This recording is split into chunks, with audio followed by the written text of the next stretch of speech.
Porque não é sobre a quantidade de fé. Cristo disse que se você tiver fé do tamanho de um grão de mostarda, é suficiente. Então não é sobre uma pessoa que não é abalada de jeito nenhum, uma pessoa que não passa por dificuldade, uma pessoa que nunca tropeça, nunca cai. Não. É sobre a capacidade de continuar crendo a despeito disso tudo. Qualquer líder, qualquer pastor que virar para você e disser que nunca fraqueja, que nunca erra, que nunca tropeça, ele está mentindo. Porque isso é um ser humano. Mas agora, se você reconhece a sua limitação, e a fé é o único objeto que faz te manter de pé. Tudo que eu tenho, irmão, é um legado de fé. Cara, eu não sou o melhor ser humano. Eu sou falho demais, eu erro, assim, você não tem noção. Mas a única coisa que me mantém de pé é continuar crendo em Cristo Jesus, cara. Então, o seu desafio você tem pouca fé, quase fé nenhuma, 1% de fé, é permanecer com a fé, cara. É a única coisa que a gente tem. No final, é a fé que nos conecta a Cristo.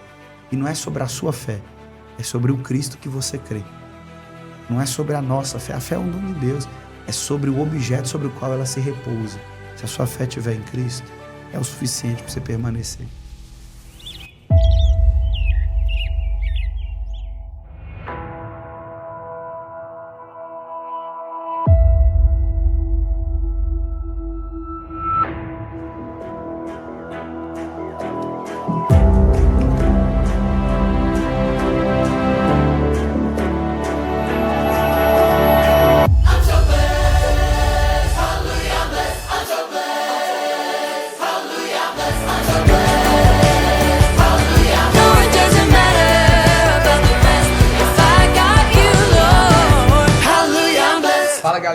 Tudo bem com vocês? Estamos iniciando mais um episódio do nosso Blessing Cast. Eu, Douglas Matias, meu parceiro Alex Bryan.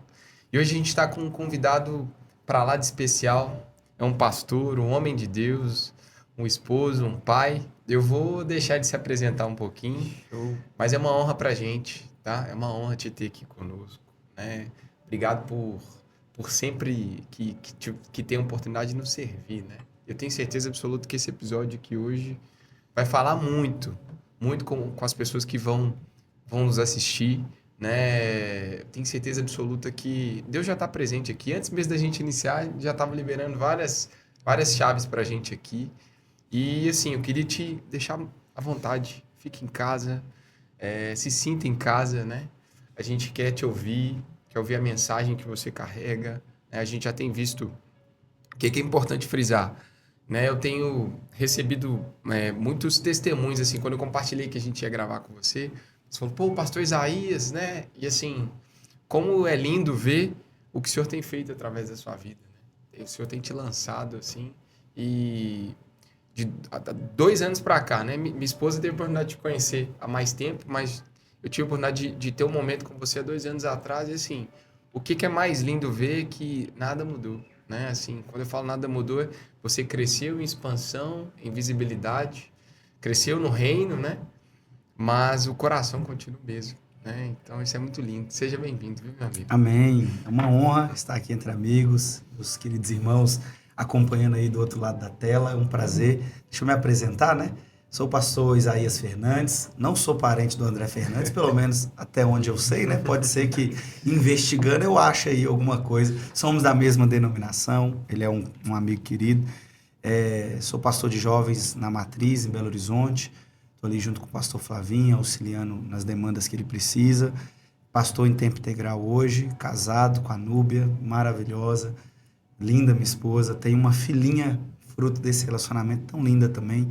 A Isis é um fenômeno, que ela é a minha cara, só que nela meu rosto deu certo, cara, assim, você vê em mim, assim, não funcionou muito bem, sabe, de vez em quando eu olho e falo, a gente tem que tentar alguns artifícios para dar um jeitinho em algumas coisas, mas nela meu rosto deu certo, ela parece mais comigo, mas bonita, então é um fenômeno, assim, mas enfim, é uma honra estar aqui com vocês, é uma honra, quando eu recebi esse convite, atendi prontamente, né? Falei, não, vamos embora, vamos gravar, tá tudo certo. É lindo também ver o que Deus está fazendo através da vida de vocês e aonde a mensagem tem chegado, né? Acho que isso é muito importante. Deus tem soprado. Obrigado. Então, Vamos começar, né? Vamos começar. Antes do podcast começar aqui e tudo mais, a gente já estava conversando, né? Eu vi o Douglas conversando com o senhor e tudo mais. Eu vou trazer até um assunto aqui inicial que eu acho bem legal, assim.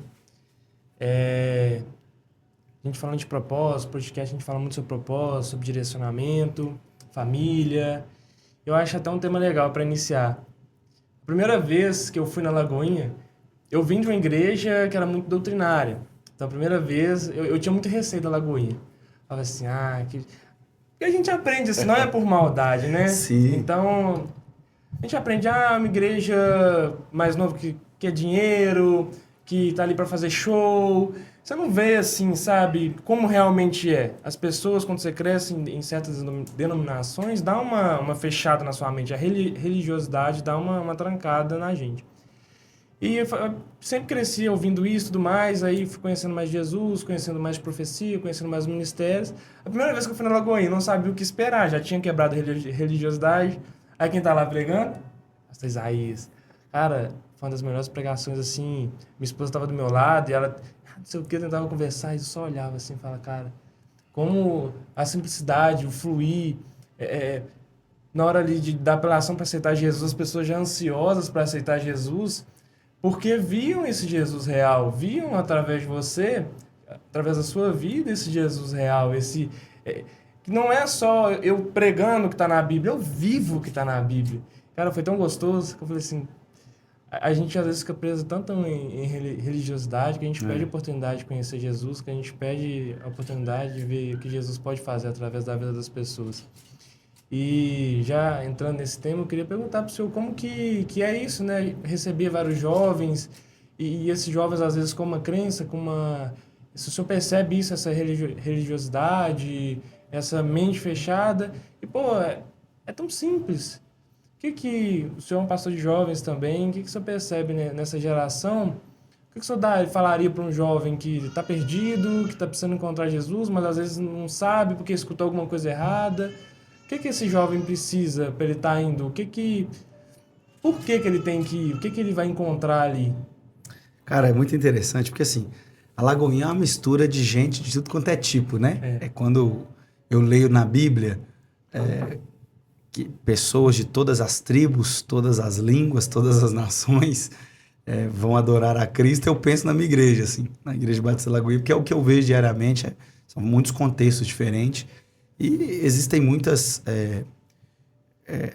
alcunhas, né, pechas, que partes delas são verdadeiras, partes delas são falsas.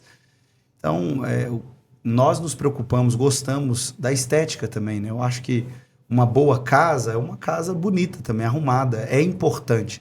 Não é o essencial. O essencial é o inegociável, é a palavra de Deus. Mas é possível ter uma palavra genuína, pregada, mas também com uma estética bonita no ambiente? Acho que é possível. Então, gostamos muito disso, mas no meio religioso, principalmente evangélico, isso às vezes o pessoal não leva muito com bons olhos, né? Então, a gente ouve de tudo.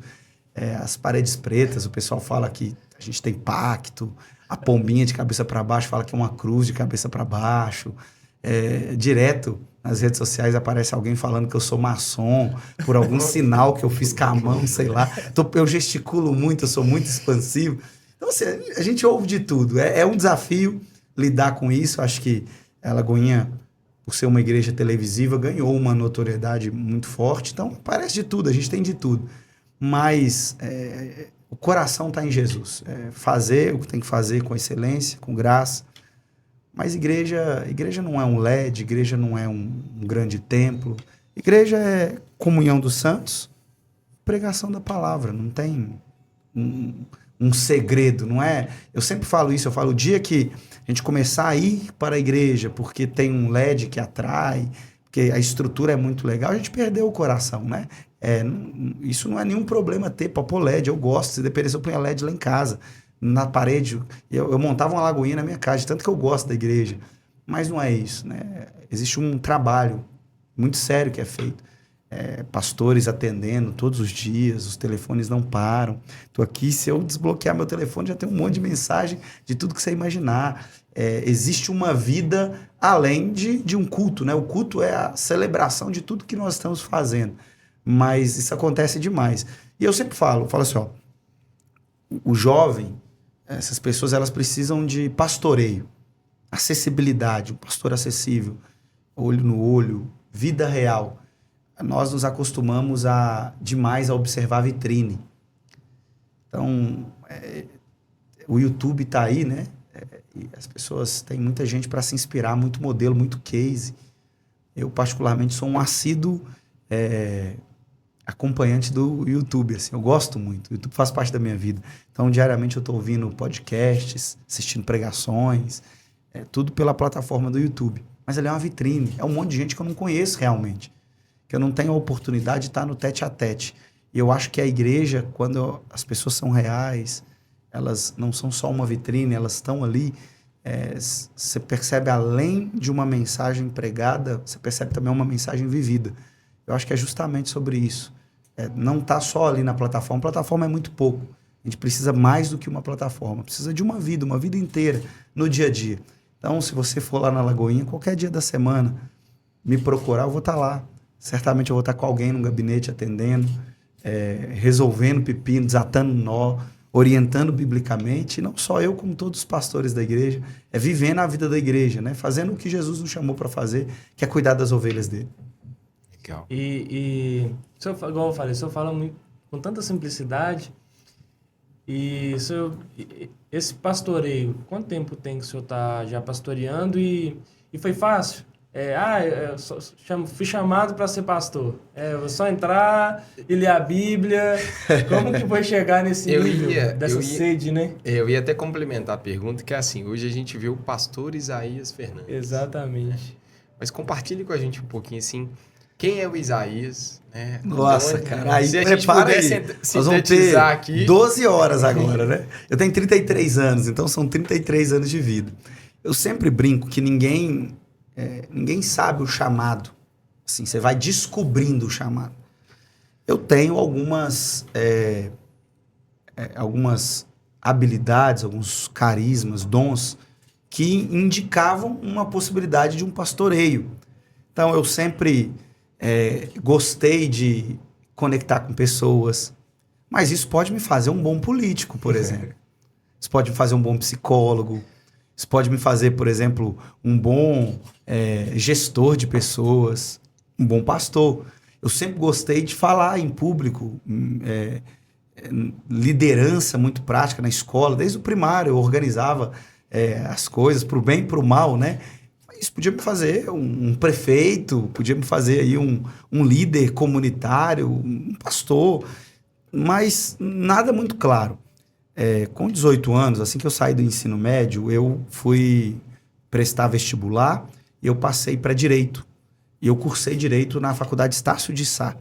Me formei em Direito, eu sou formado em Direito e exerci durante 7 anos a advocacia, me dedicando à advocacia e amava o Direito. Mas, ao mesmo tempo, eu percebia que Deus também estava me soprando ministerialmente. Então, a igreja começou a me confiar a escola bíblica dominical, eu comecei a trabalhar na escola bíblica. Eu sou muito pastor e mestre, eu gosto muito de ensinar. Eu sou apaixonado pela palavra, pela Bíblia, e eu gosto de passar essa paixão para as pessoas. Eu acho que é o legado da minha vida, fazer com que as pessoas conheçam o Cristo das Escrituras e sejam apaixonados por Ele, porque a Escritura ela é contagiante, ela é apaixonante. E sempre gostei muito disso, mas, ao mesmo tempo, muito conectado com a vida das pessoas. Eu chego num condomínio onde eu moro, os vizinhos me procuravam, mas aí eu queria pedir um conselho. A gente vai na faculdade, o pessoal me procurava, eu gosto, você tem uma mente aberta, é bom de conversar. Às vezes muito mais jovem, pessoas mais velhas me pedindo conselho. E aí vai maturando. Quando eu formei, o meu curso, ele tinha um Código de Processo Civil. E aí, quando eu formei, o Código de Processo Civil foi atualizado. Eu gastei 5 anos estudando um Código de Processo Civil que perdeu. E aí eu precisava estudar um novo Código de Processo Civil para aprender a trabalhar na área. Eu não sabia muito bem como eu ia fazer isso. Então eu decidi procurar uma pós sobre o Código de Processo Civil novo. E nessa pesquisa por uma pós, apareceu para mim uma faculdade de teologia. E na época aquilo me chamou muita atenção, o preço estava muito acessível, eu falei, eu invisto na minha profissão ou eu faço algo por hobby? Porque até então a teologia era um hobby. Eu estudava a Bíblia, eu sabia teologia porque eu amava isso. Eu não... Deus tocou na minha volatilidade, né? Na minha vontade, na minha emoção. Eu brinco que é Deus conduzindo. E eu decidi por teologia. E eu fiz. Não precisei cursar os 3 anos, porque a faculdade de Direito eliminou algumas coisas, mas eu fiz teologia. E aí, em 2017, um dia eu trabalhando no escritório, preparando para ir para uma audiência, meu telefone toca, era o meu pastor, o Hudson, que à época cuidava de mim, né? Hoje ele está em Osasco, pastoreando uma igreja lá. E ele me ligou e falou: filho, olha, chegou aqui o período das indicações pastorais e eu tô querendo te indicar como pastor da igreja para Sabatina. Eu falei: Hudson, eu vou para uma audiência, terminando eu vou ir para a gente conversar. Eu fui lá para conversar com ele, para ele me explicar. Na hora é um baque, eu nunca desejei, nunca orei em ser pastor, em exercer ministério em tempo integral. Na verdade, eu nem queria muito isso. Eu tinha outros planos para a minha vida, mas quando ele começou a falar, eu comecei a perceber que Deus me lapidava a vida toda para isso, sabe? Eu falei: Isaías, você é um cara que tem cheiro de gente. Você tá o tempo todo perto de pessoas, você termina o culto, você não consegue ir embora, você tá sempre... E você passa em todos os bolinhos, mas não é porque você tá querendo se mostrar, é sempre perguntando como é que tá, você é muito preocupado, você sempre se importa demais com as pessoas. Isso é uma característica muito pastoral. Mas o pastor, ele é um ministro da palavra. Ao mesmo tempo, você tem um compromisso muito sério com as Escrituras. Então, você também ama a palavra de Deus. E você ama ensinar a palavra de Deus.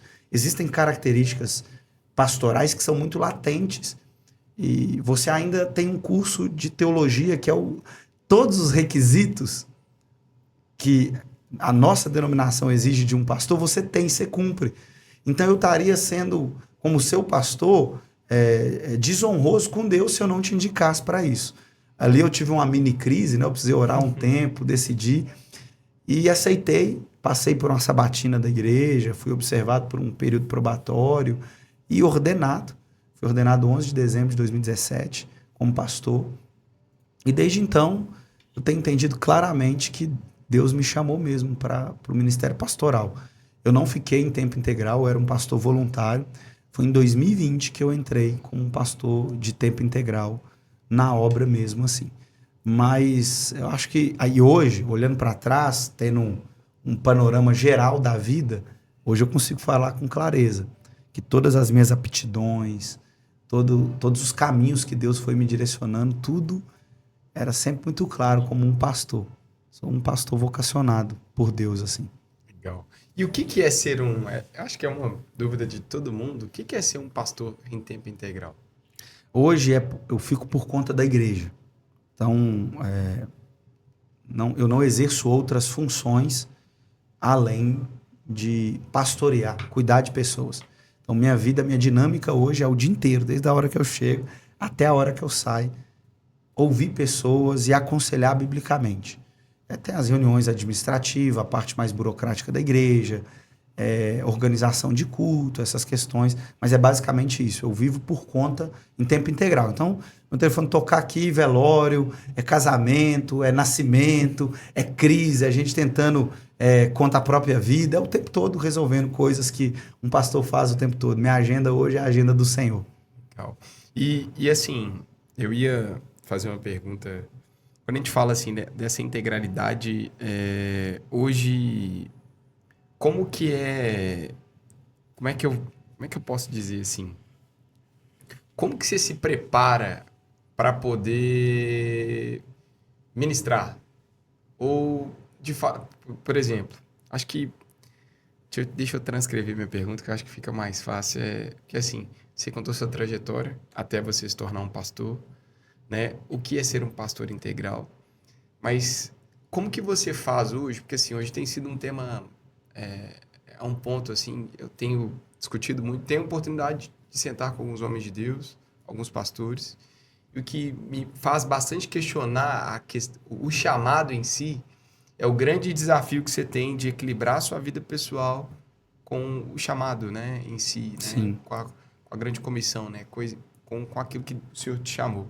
Como que é para você, assim, fazer esse equilíbrio das duas coisas? Como que você procura se cuidar? Como é que você faz para poder ali tempo com família, cuidar também das suas emoções, da sua saúde? Porque querendo ou não, nós somos seres humanos, né? Sim, claro. E aí é muito importante a gente trazer esse ponto aqui, porque do outro lado tem um homem de Deus, mas tem um ser humano como qualquer outro, né? Que Sim. precisa ser amado, que precisa ser ouvido, né? Que precisa cuidar da saúde.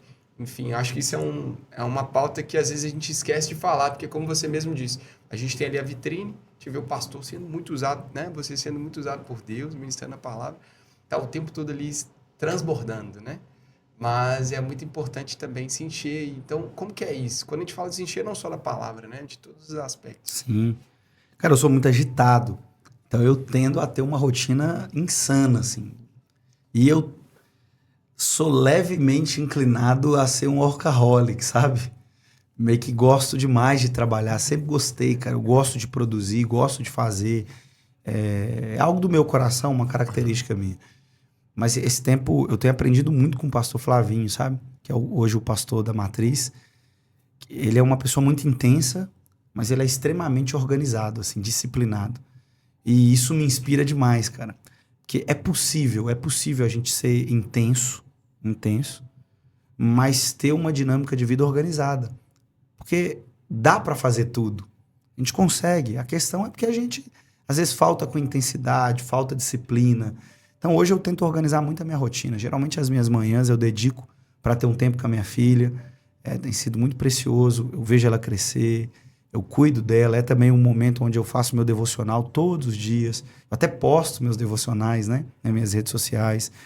É um tempo também que eu tiro para, em oração, escolher o texto que eu vou pregar, estudar. Eu sou muito estudioso, assim, então eu leio bastante. Se você for no meu gabinete, na igreja, você vai ver um monte de livro. Lá em casa tem mais um monte de livro.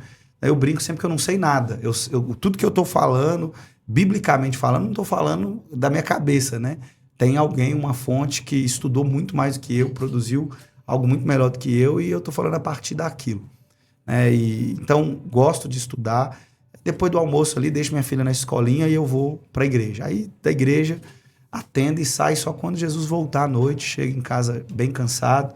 E aí, chego, vou ter um tempo com a esposa ali, fazer a manutenção no casamento, a gente dialogar, programar o outro dia, né? Como que vai ser. No outro dia de manhã a gente acorda cedo, café, devocional, levo minha esposa no trabalho, e mais um período da manhã com a minha filhinha. Geralmente é assim a minha dinâmica, sabe? Eu tento ser muito organizado. Eu acho que eu ainda falho hoje, por exemplo, na questão física. Eu preciso colocar na minha rotina uma prioridade de uma vida com exercício físico para me cuidar. Mas, por outro lado, eu cuido muito da minha vida emocional. Então, eu cuido, faço terapia. Eu sempre estou o tempo todo analisando as minhas emoções, as minhas motivações, para saber como que está meu coração, para não perder ele no meio desse jogo todo.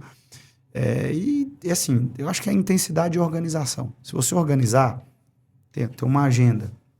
Preciso cumprir minha agenda, meus prazos, e fazer tudo com excelência, você consegue fazer tudo.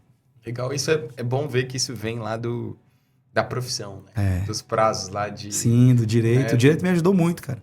Eu sofro um pouquinho com o TDAH, né? Que é um transtorno de déficit de atenção e hiperatividade. Então, a parte da minha agitação vem pela hiperatividade. Só que ao mesmo tempo que eu sou muito imperativo, eu tenho uma dificuldade que eu começo e não termino tarefas, que vem do déficit de atenção.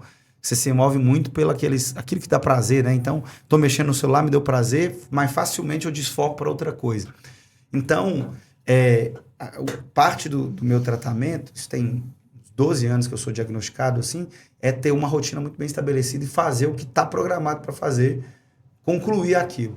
Então, isso também me ajudou muito nessas atividades cognitivas de estar encaixado na minha rotina, fazendo o que tem que fazer, ser muito disciplinado com isso.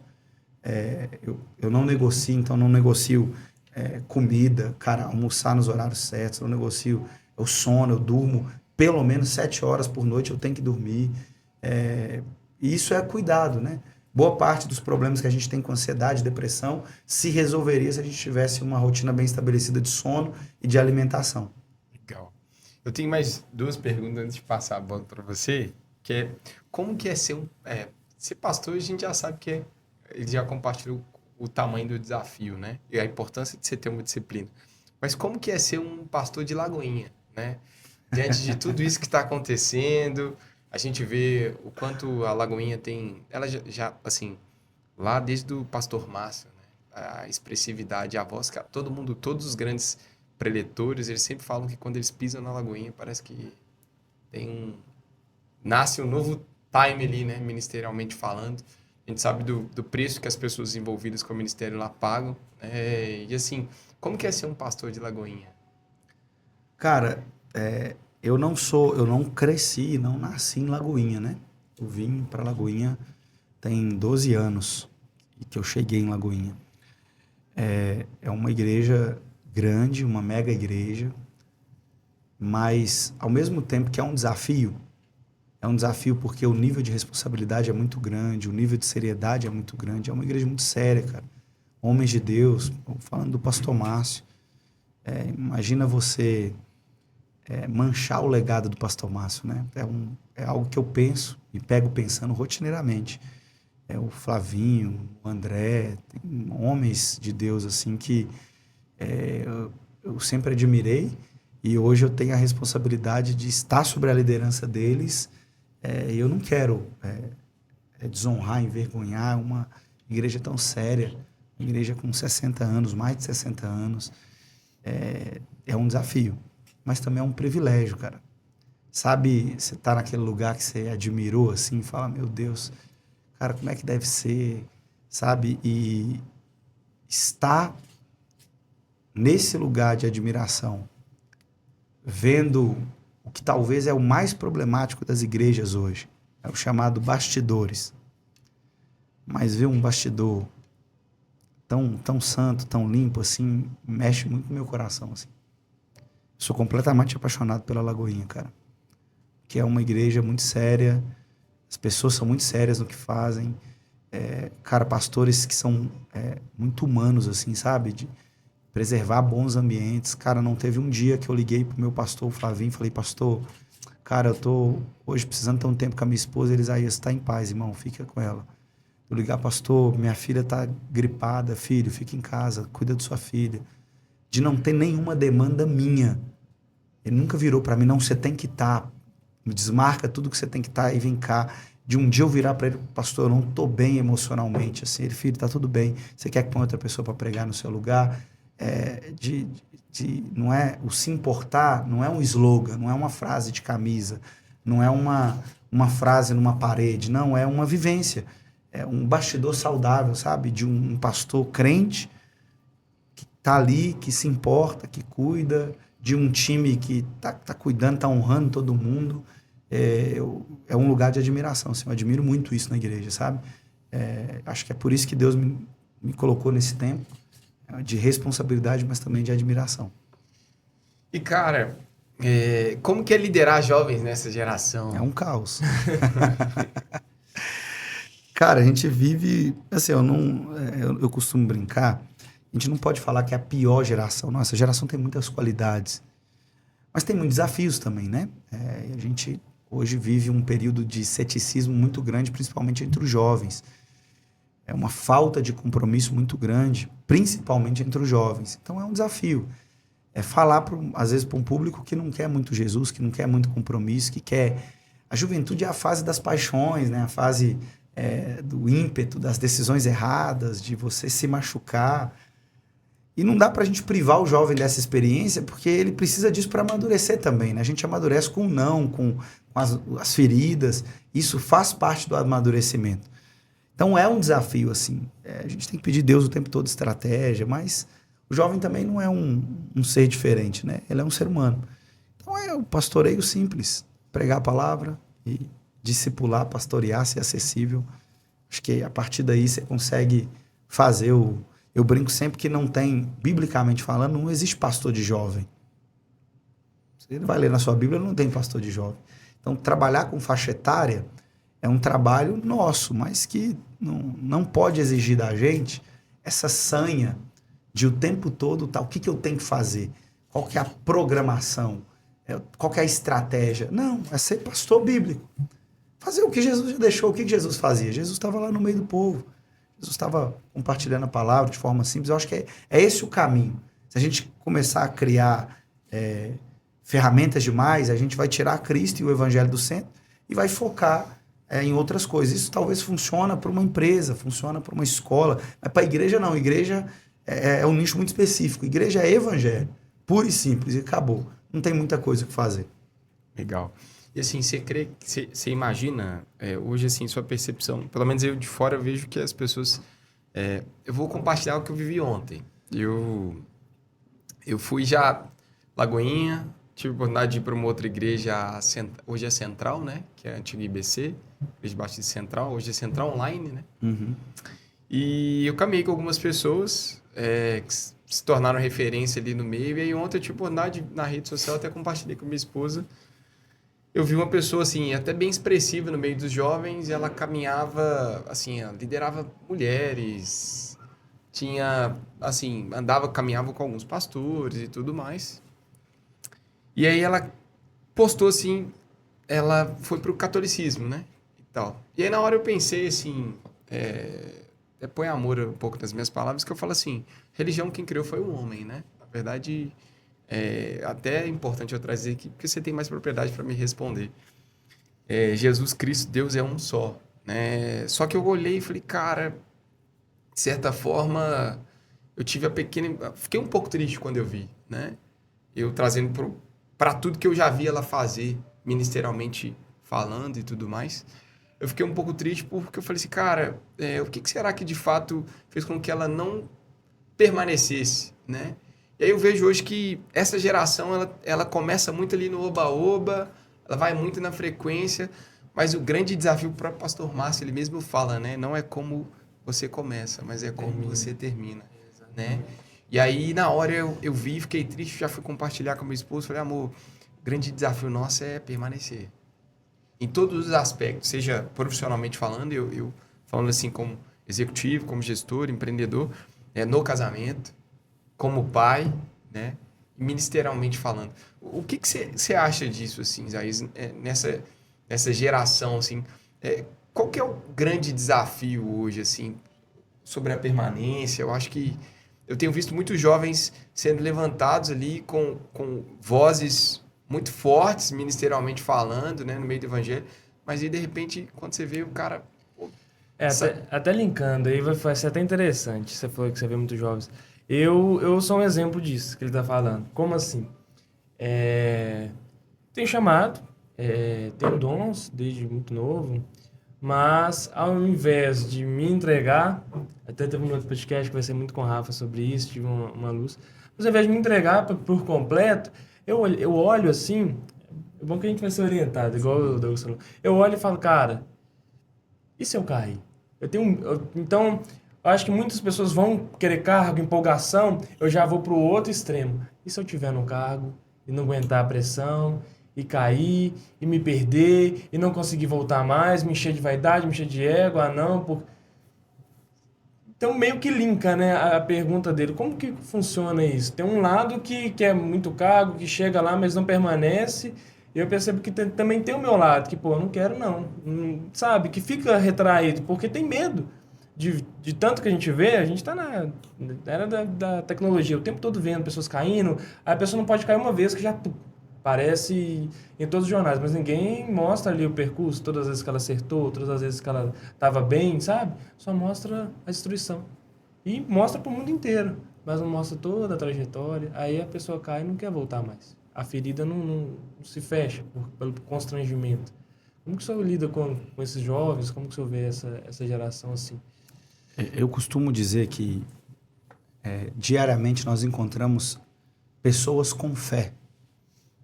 Gente que tem fé na fé, gente que acredita em qualquer coisa, acredita em signo, horóscopo, ideologia política, muitos tipos de fé. Mas quando se trata de Cristo, eu gosto de dividir em 3 nichos. O primeiro é o que eu chamo de uma fé emocional.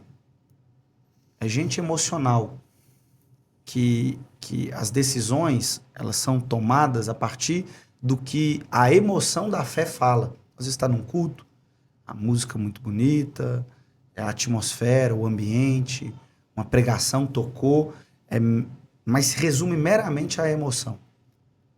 Quando a emoção passa, essa fé não sustenta, porque é uma fé pautada na emoção. Então, hoje o que nós temos é muita gente emocionada. Gente que pela emoção não calcula o risco das decisões que tem tomado. E o emocionalismo não sustenta. Emocionalismo não sustenta casamento, emocionalismo não sustenta convicção, emocionalismo não sustenta trabalho, não sustenta nada. Então, existe muita gente emocionada. A segunda fé é a fé que eu costumo chamar de fé interesseira, né? Ou que barganha. É alguém que procura Deus porque precisa resolver alguma coisa. Então, talvez um casamento ruim, talvez um desafio financeiro, talvez a busca de uma prosperidade, alguma coisa, mas é pontualmente por aquilo. Que também não sustenta, porque Deus pode dar, como também pode não dar. Deus pode fazer, como também pode não fazer. E se você consegue o que você quer, a partir dali você abandona, porque conseguiu. Ou se não consegue, você abandona, porque está frustrado. Mas é uma fé pautada no interesse. E eu costumo dizer que existe a terceira fé, que é a fé genuína. Essa fé genuína é talvez a mais feinha de todas. É talvez a mais deformada de todas. É talvez a mais que tem menos expressões. Que a fé genuína, ela é uma semente. E a semente não nasce árvore imediatamente. Nasce um broto terno, frágil, que precisa ser protegido, regado, cuidado. Esse broto, às vezes, o sol é quente, ele murcha um pouco. Ele é queimado, as folhas ficam amarelas, às vezes precisa ser podado. Vai crescendo até se tornar uma árvore robusta. Agora, é impossível você crescer e ganhar robustez sem permanecer. Se eu pegar uma planta e toda vez tirar ela do ambiente onde ela está plantada, ficar replantando, ela vai morrer. Porque isso não é saudável. O saudável é que ela fique plantada, que ela permaneça onde ela foi plantada. Então, o problema que a gente tem hoje é gente que até nasce, mas não suporta, não passa, não aguenta. Jesus exemplifica isso com a parábola do semeador, por exemplo. Ele fala que a semente é uma só, mas o solo ao qual a semente é depositada que é diferente. Um é um solo rochoso, outro é um solo espinhoso, outro é um solo duro demais, como de uma estrada, outro é um terreno propício para isso. A pergunta que eu sempre faço é: qual tipo de fé você está nutrindo, alimentando? Uma fé só emocional, pautada só nas emoções? É uma fé de barganha, pautada só no interesse? Ou é uma fé genuína mesmo? E o que é uma fé genuína? Fé genuína não é uma fé que não tropeça, não é uma fé que não oscila. Deixa eu citar um exemplo aqui para vocês, interagindo com vocês. Vocês lembram do episódio de Êxodo, quando Deus ele falou que o primogênito que não tivesse a casa aspergida com sangue de um cordeiro primogênito seria morto? Sim. Imagine comigo duas famílias que ouvem isso de Moisés. Essas duas famílias estão agora com um comando. O que é um comando? Sacrificar um cordeiro, preparar um jantar, aspergir o sangue do cordeiro nos umbrais da porta e ceiar com o cordeiro durante aquela madrugada, ceiar arrumado, para ir embora. Agora imagina que uma dessas famílias faz isso com muita convicção. Sacrifica o cordeiro, passa o sangue no umbral da porta, chama a família toda, olha, arruma a melhor roupa, põe sandália confortável, porque nós vamos marchar. E vamos celebrar aqui, porque daqui a pouco o anjo passa e vai dar o sinal e a gente vai embora.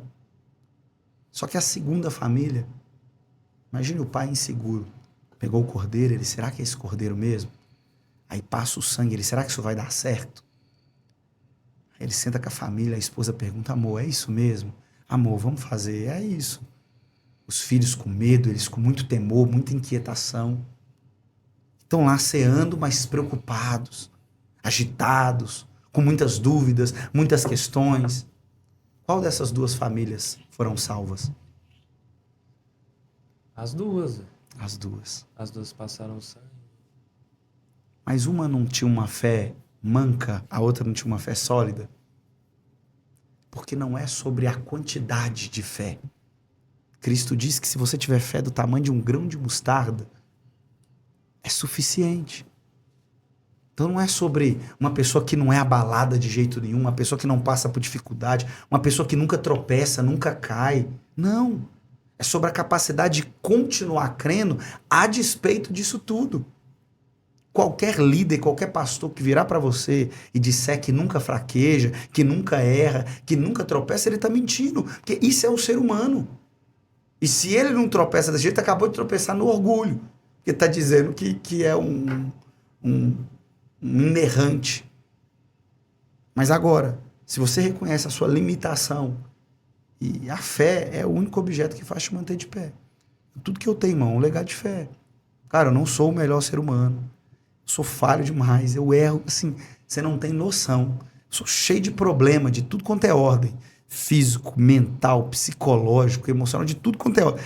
Eu sou o aglomerado de células da desgraça. Tem tudo para dar errado. Mas a única coisa que me mantém de pé é continuar crendo em Cristo Jesus, cara.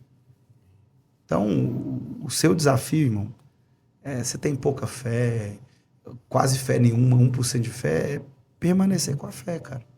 Que é a única coisa que a gente tem. No final, é a fé que nos conecta a Cristo. E não é sobre a sua fé, é sobre o Cristo que você crê. Não é sobre a nossa fé. A fé é um dom de Deus. É sobre o objeto sobre o qual ela se repousa. Se a sua fé estiver em Cristo, é o suficiente para você permanecer. Vai com medo mesmo, né? Vai com medo. Faz do jeito que tiver que fazer, cara. Faz do jeito que dá, né? Assim, ó. Com muito amor. Coloque amor nas minhas palavras. Toma vergonha na cara, irmão. Assume a posição e vai pra cima, cara.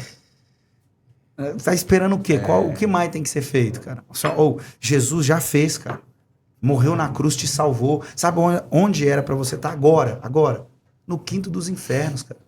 Sua vida era para estar muito pior. Tudo que você já tem é graça, é favor de Deus, é favor imerecido do Senhor, cara. Agora, assim, ó, a medida da nossa entrega é a medida do amor que nós recebemos. Cara, olha o amor que nós recebemos de Cristo, irmão. Eu sempre falo isso, não tem como eu viver outra vida, não tem como eu entregar menos. Cara, é constrangedor o que Jesus fez por mim, cara. Eu sei quem eu sou fora de Cristo, irmão.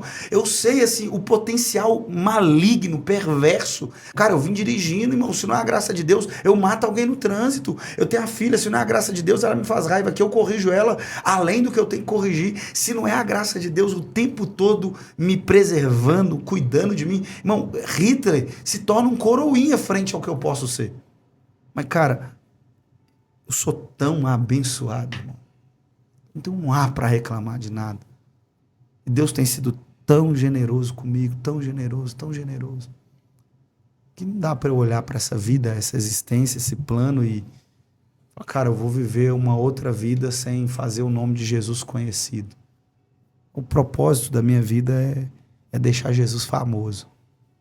É levar o nome dele, cara. E da forma que tiver, hoje pregando na igreja, se amanhã não for, eu voltando para advocacia, advogando. Se não, se eu for vender paçoca, irmão, é a melhor paçoca. Mas com o propósito de deixar Jesus famoso. O senhor falando disso, eu lembro de um culto que eu fui. O senhor falou, o senhor trouxe uma experiência que às vezes a gente acha que é só servir Jesus e tudo mais. E a vida do pastor é perfeita. E, como o senhor falou, não é, a gente é mal.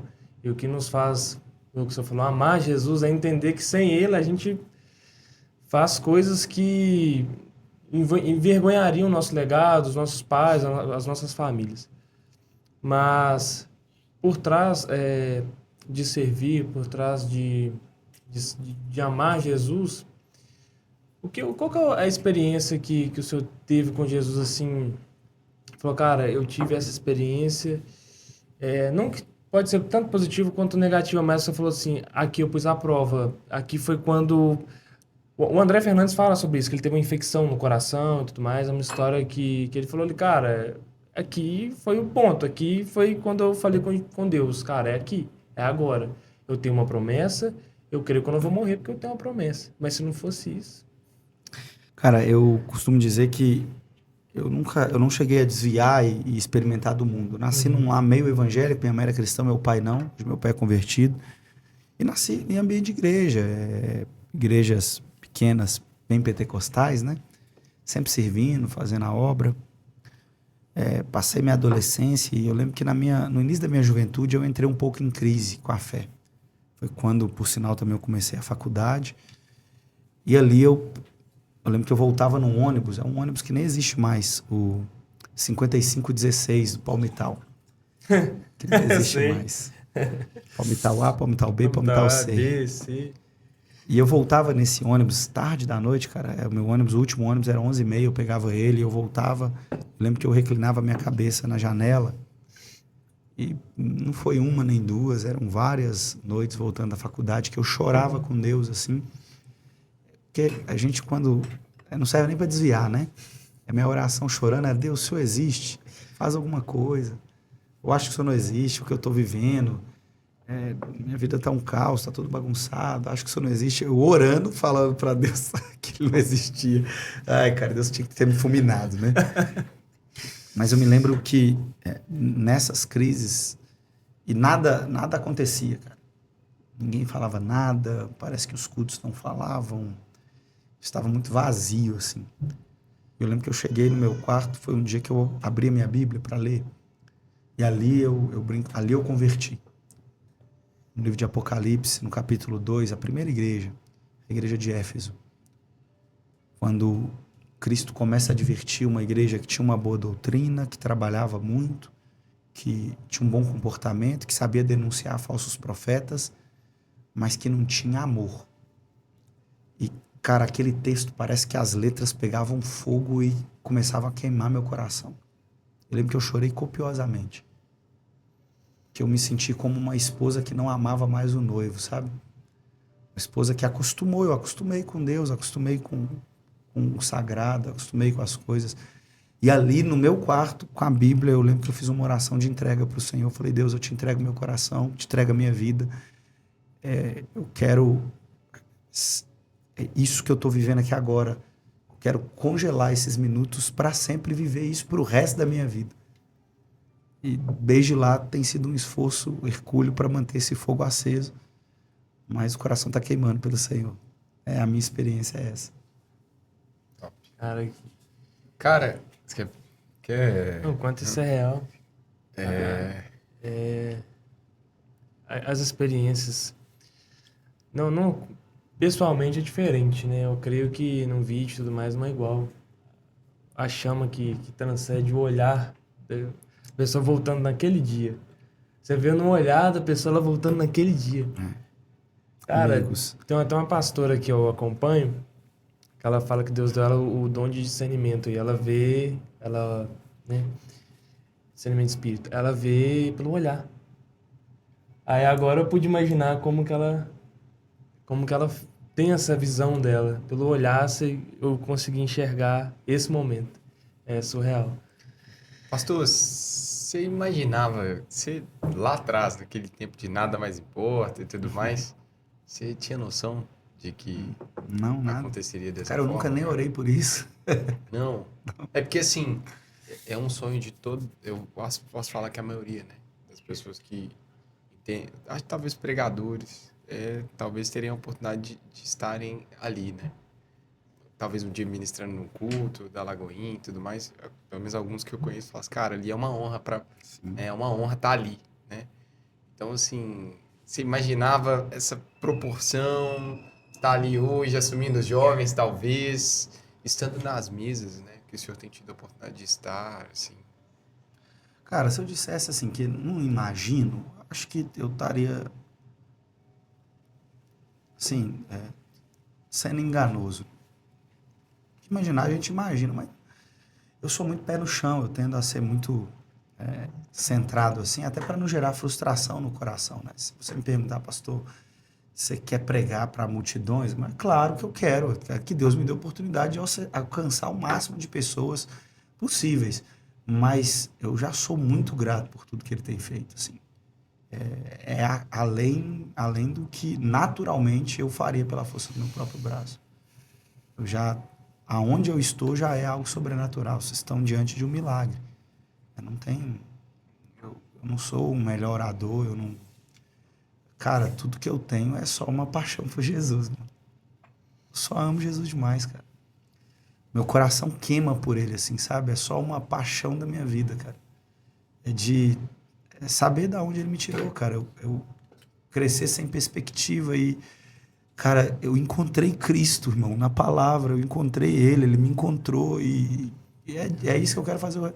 Se for para 2 pessoas num podcast ou para 3 mil num templo, para 5 mil, 10 mil, 20 mil, cara, não interessa.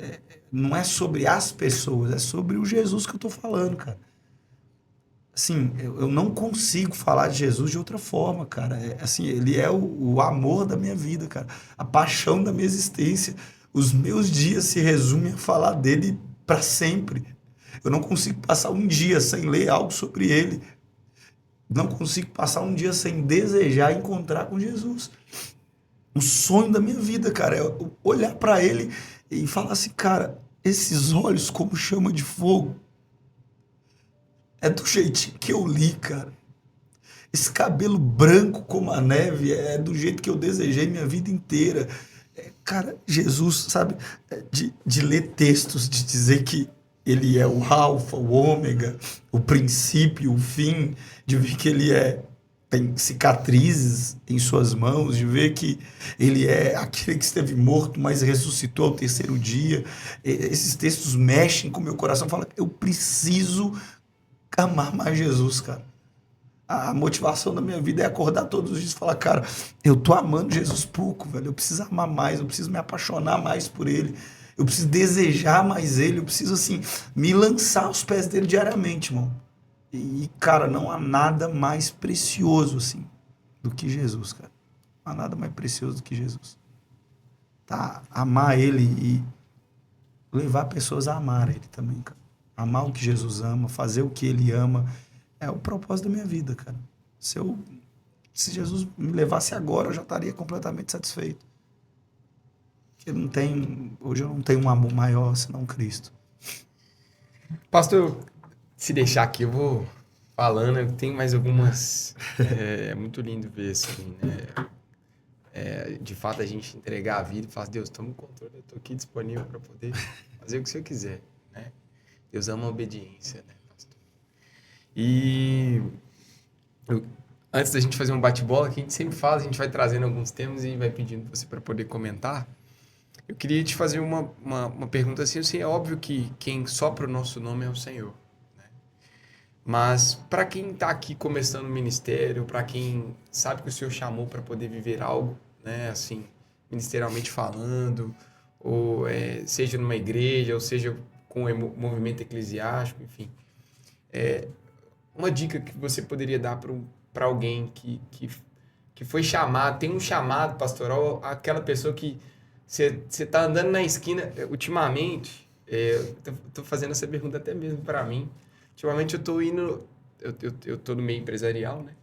Às vezes esses dias eu fui para Divinópolis, uma operação, visitar uma empresa lá, e aí tinha uma senhora do coque, que ora pela empresa, né? E aí o mais incrível, pastor, que assim, tinha uns 90 dias, uns quase 4 meses que ela não ia na empresa.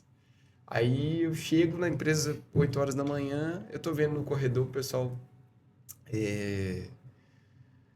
orando, ela falando em línguas. Eu falei, nossa, que presença, né? E tal, quem tá acostumado já identifica de longe.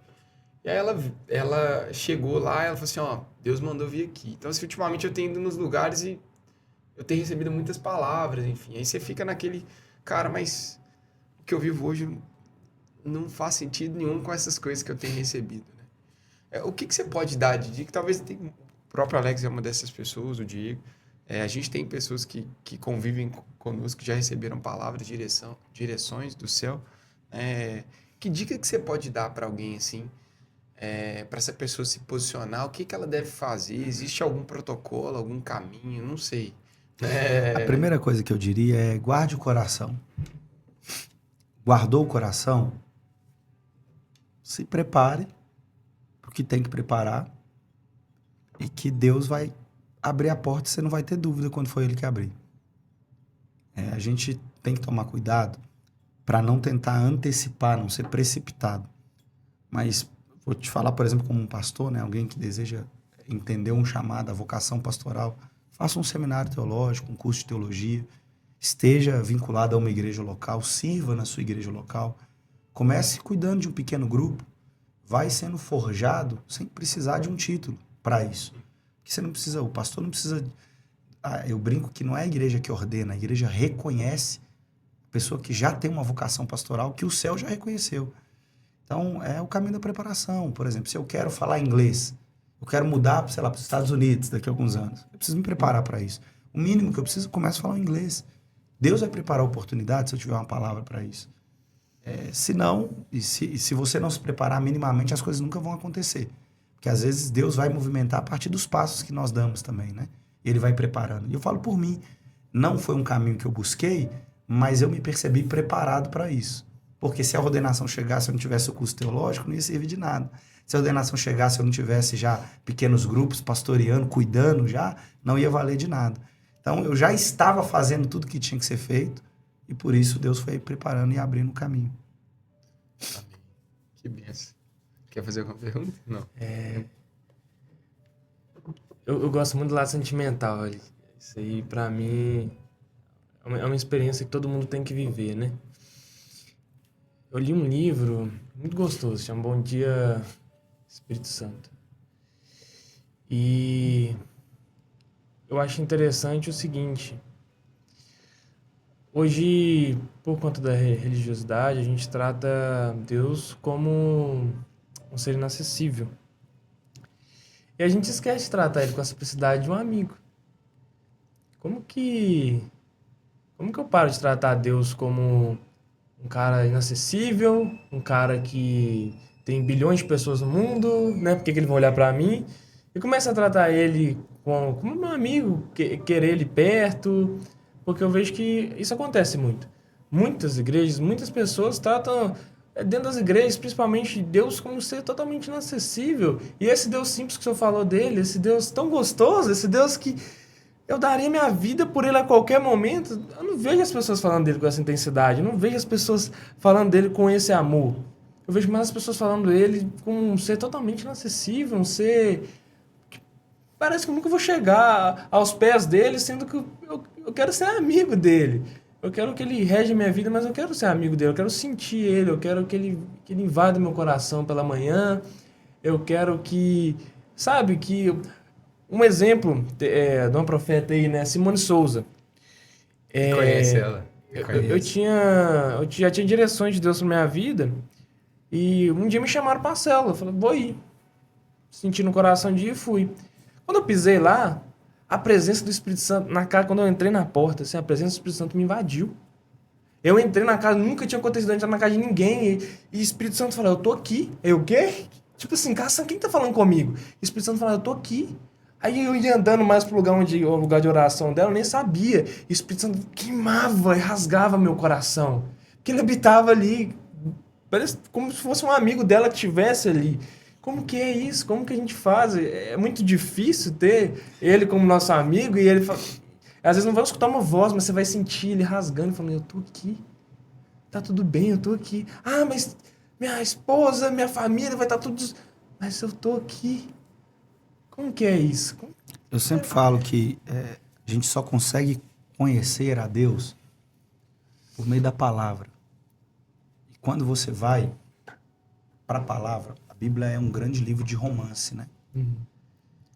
Plano geral, você percebe um Deus que deseja se relacionar com seres humanos.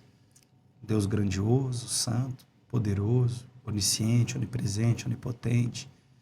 Poderia ficar aqui horas e horas falando dos atributos de Deus. E esse Deus o tempo todo tomando iniciativa de se relacionar com os seres humanos. Foi assim no Éden, com Adão e Eva, Deus se relacionando com eles. Na viração do dia, depois do pecado, era um encontro marcado. Não foi Deus quem faltou do encontro. Ele foi. Foi Adão e Eva que fugiram do encontro, se esconderam. E Deus ainda foi intencional em buscá-los. Adão, onde você está? Então, existe uma busca. Deus está buscando. Só que a gente tem a incapacidade de se aproximar dele por tudo que Deus representa. E existe um problema, o problema da nossa culpa, do nosso pecado, as nossas falhas, que nos impedem de aproximar de Deus. A gente sabe disso. E Deus, então, proporcionou um mediador. No meio do caminho ali. Por meio dele a gente tem acesso. Eu não preciso matar um cordeiro agora e aspergir o sangue na porta. Um cordeiro já foi sacrificado. É o cordeiro de Deus que tira o pecado do mundo. Eu não preciso pegar um sangue, porque o sangue dele já foi derramado. Por meio de Cristo, hoje eu tenho livre acesso ao Pai. E a palavra certa é Pai. Um Deus que é Pai, porque traz intimidade, acessibilidade. Em Cristo, Cristo se torna... Estou escrevendo um livro sobre a parábola do filho pródigo. E eu acho que vocês conhecem um pouco da parábola do filho Sim. pródigo. Um pai, ele tem 2 filhos. Um filho se extravia, depois volta. O filho mais velho não fica contente com o retorno do filho. E o pai é sempre eterno. E essa parábola, o contexto dela é que Jesus está contando ela para os fariseus, porque eles estavam indignados que Jesus estava comendo com publicanos e pecadores. Lê-se pecadores, prostitutas, pessoas que se venderam para o Império Romano, e publicanos, aqueles que traíram o povo de Israel para poder cobrar imposto. Eles estavam indignados que Jesus estava comendo com eles. Jesus estava explicando. Ele conta uma parábola para exemplificar. Os filhos que se perderam, ou o filho que se perdeu, representa os gentios, nós. O filho mais velho representa os judeus. E o pai representa Deus. O certo dessa parábola era que o filho mais velho entendesse a dor do pai. E quando o seu irmão fosse viver a sua vida, o filho mais velho intervisse para buscar ele, resgatar ele. Porque essa era a vontade do pai. Mas o que acontece é o filho mais velho vivendo a sua vida, enquanto o filho mais novo vive a sua vida. Quem resgata o filho é o próprio pai. Quando vê, corre, abraça, beija.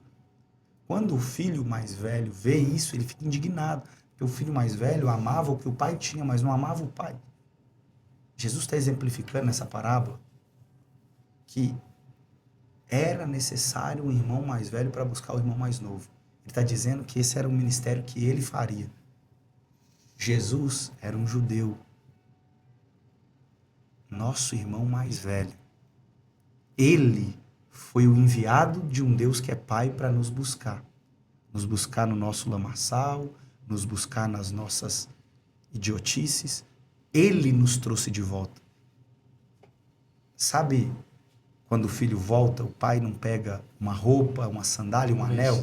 Isso sabe de quem que era? Era do irmão mais velho, porque ele era o herdeiro. Cristo está abrindo mão da sua divindade. Olha só, o Filho de Deus se fez filho de homem para que os filhos dos homens se tornassem filhos de Deus. Cristo está abrindo mão, ele nos deu a couraça da justiça, os sapatos do evangelho, nos selou com o Espírito Santo, o selo da autenticidade, e nos integrou na família. Hoje nós temos um pai e o Espírito testifica em nós que nós temos um pai. Eu sempre falo, o Espírito Santo aponta para Cristo, Cristo aponta para o Pai. A gente está conectado na Trindade. Sempre tem intimidade, acessibilidade, disponibilidade. Isaías capítulo 43, verso 1, o texto diz assim: mas agora, assim diz o Senhor, aquele que te criou, ó Jacó, aquele que te formou, ó Israel, não tema, pois eu o resgatei.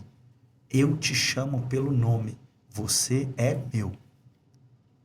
Você sabe um Deus que chama pelo nome?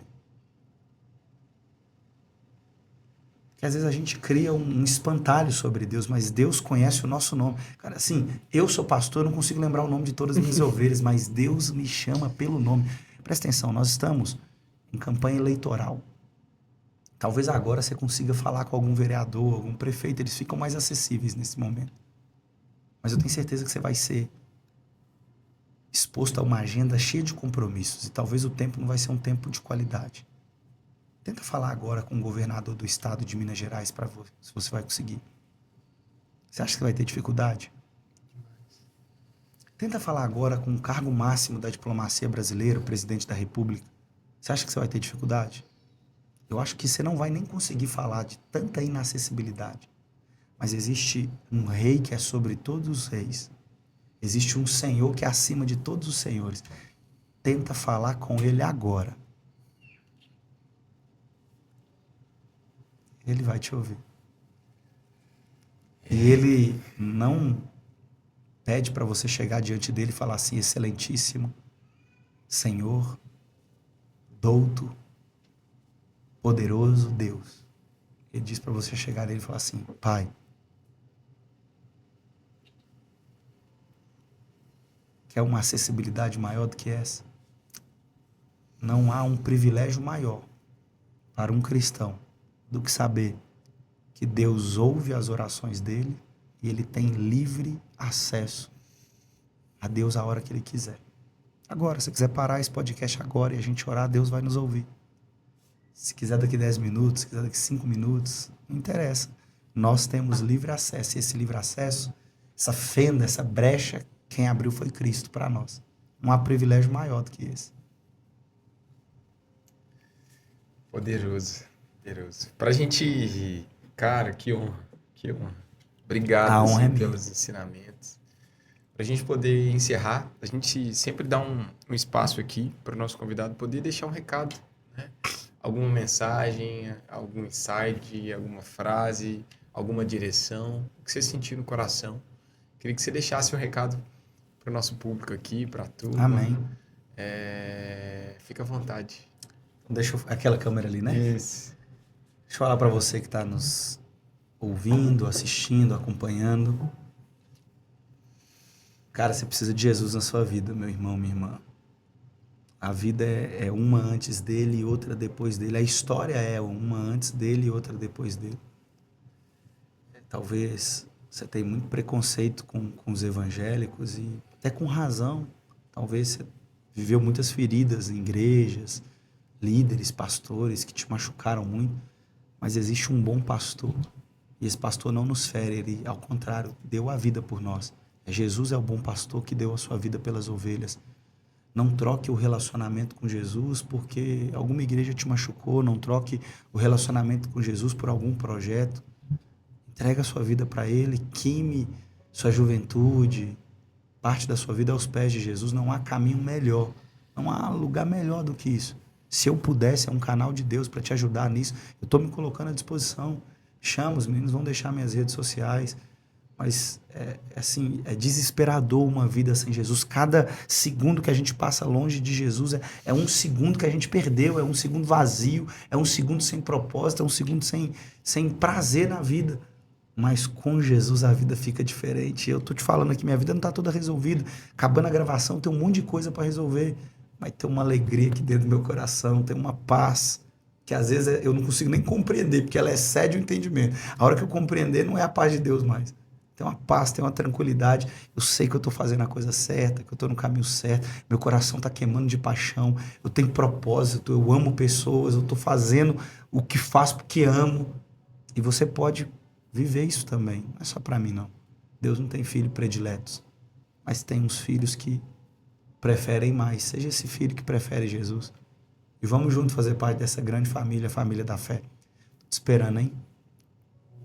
Ótimo. Muito bom. Pessoal, nós vamos deixar as redes sociais do pastor aqui na descrição do nosso vídeo, né?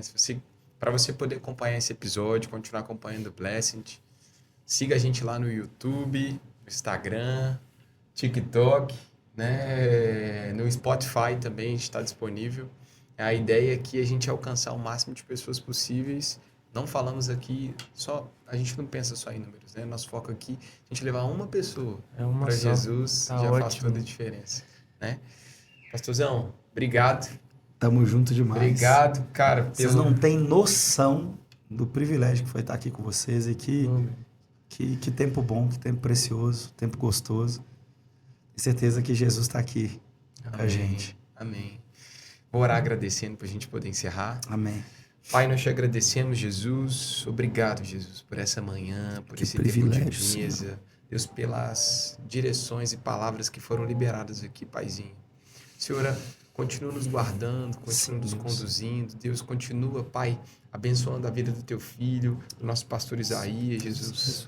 Que ele continue sendo uma flecha nas suas mãos. Amém, Jesus. Que ele continue alcançando milhares e milhares de pessoas. Deus, tem de misericórdia, que baixe Abençoa, graça. abençoa a casa dele, Jesus. Jesus. O casamento Família, dele, a vida da esposa dele, da Amém, filha Senhor. dele, Amém, Jesus. Em Jesus. nome de Jesus. Amém, Que o Senhor Jesus. continue, Pai, Amém, cobrindo o teu servo de unção, de graça e de sabedoria. Espírito Santo. Pai, que esse projeto continue alcançando pessoas, Jesus. Amém, Senhor. Que ele continue sendo, Pai, um instrumento nas suas mãos, Jesus. Amém, Jesus. Nós estamos aqui para te servir, continua nos guardando, nos livrando de todo mal, Pai. E que o Senhor continue, Pai, nos direcionando no centro da tua vontade. Nós te agradecemos, em nome de Jesus. Amém. Amém. Glória a Deus. Amém. Amém. Obrigado, viu, irmão? Tamo junto. Obrigado. Obrigado pelo carinho. Uma honra, cara. Galera, tamo junto e até o nosso próximo episódio. Abraço. Show.